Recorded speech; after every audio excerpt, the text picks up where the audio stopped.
Porque é outra coisa que religião católica, evangélica, protestante não acreditam, né?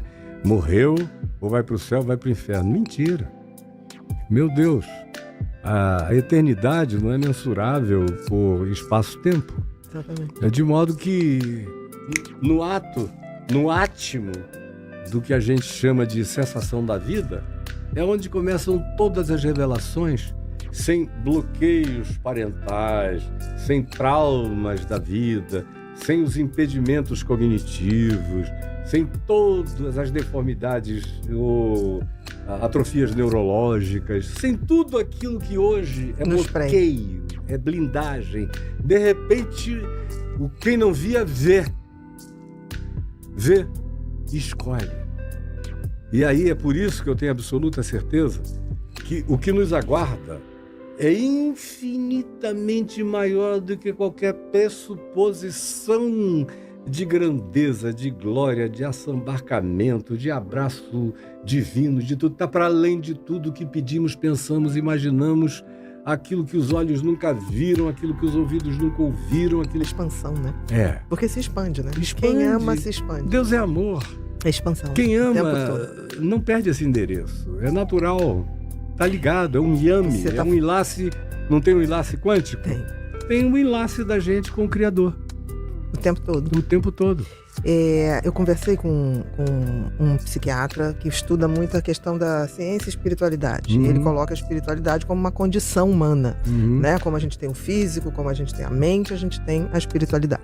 Uns sabem ou não sabem, todos têm, uns exercem perante religiões, outros exercem por si próprios, né?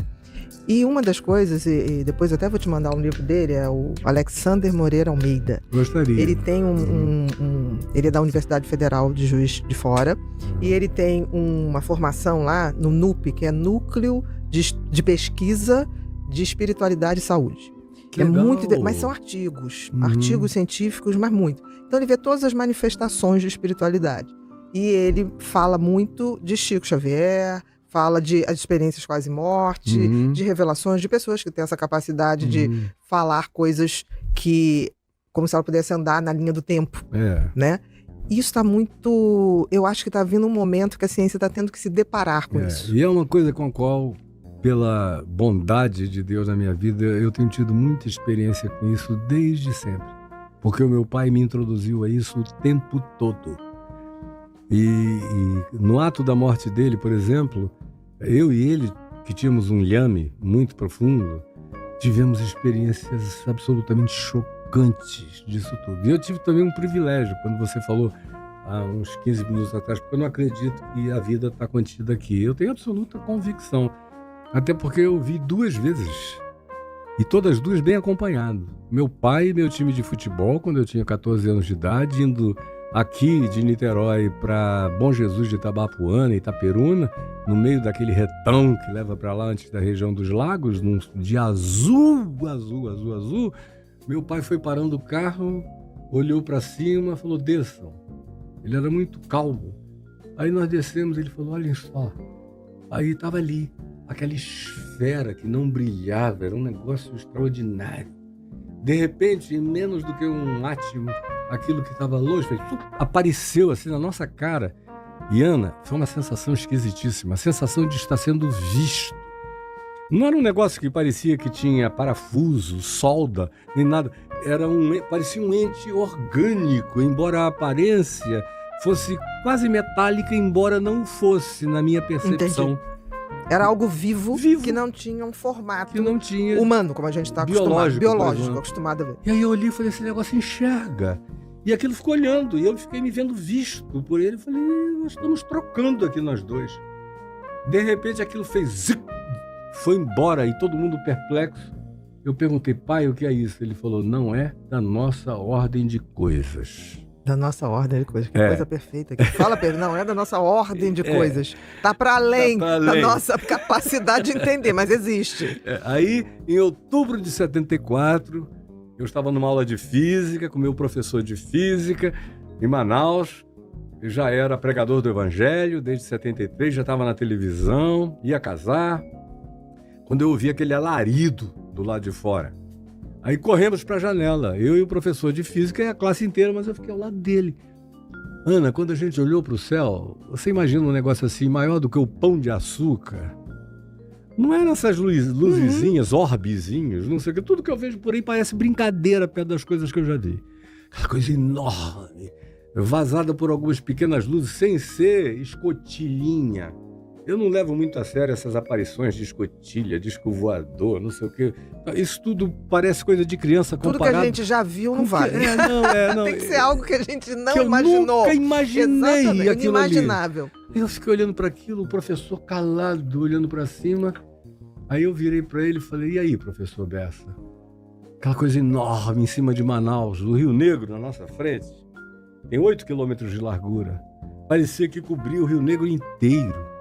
A luz, a luminosidade. A presença. A presença mesmo, como fosse uma sombra. Enorme. O meu sogro era capitão dos portos do Amazonas. Ele reuniu a Marinha e o Exército e a Aeronáutica, porque durou 1 hora parado ali.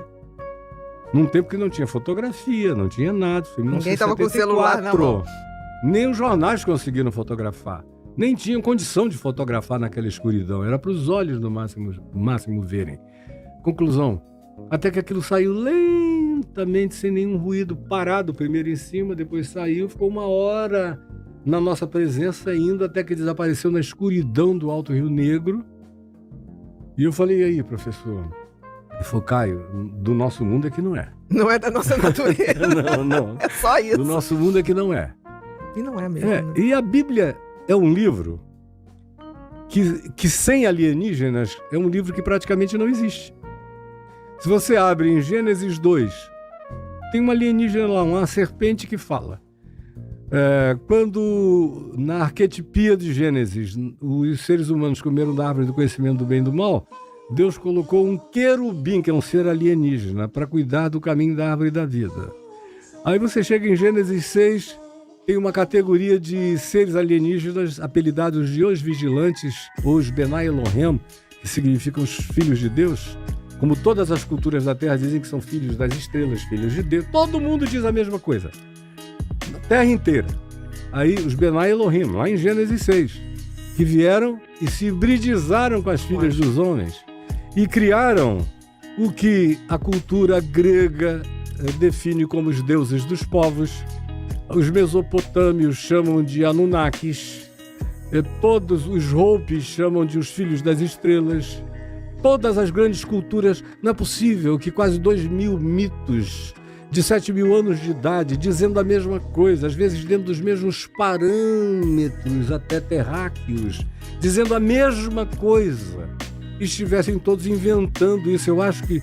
Os textos foram de vários locais. Vários locais. Não foi feito por uma pessoa que sentou, aquilo aconteceu em vários locais.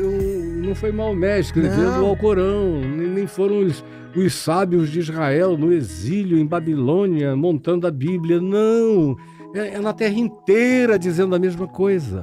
Tudo coerente. O que a gente costumou chamar de os mitos dos povos, cada vez mais a história tem que ser reescrita como a história dos povos. A história dos povos, com muito respeito e com muita reverência por essas histórias. Porque nós temos sido visitados por entes multidimensionais a vida toda e continuamos sendo e seremos ainda.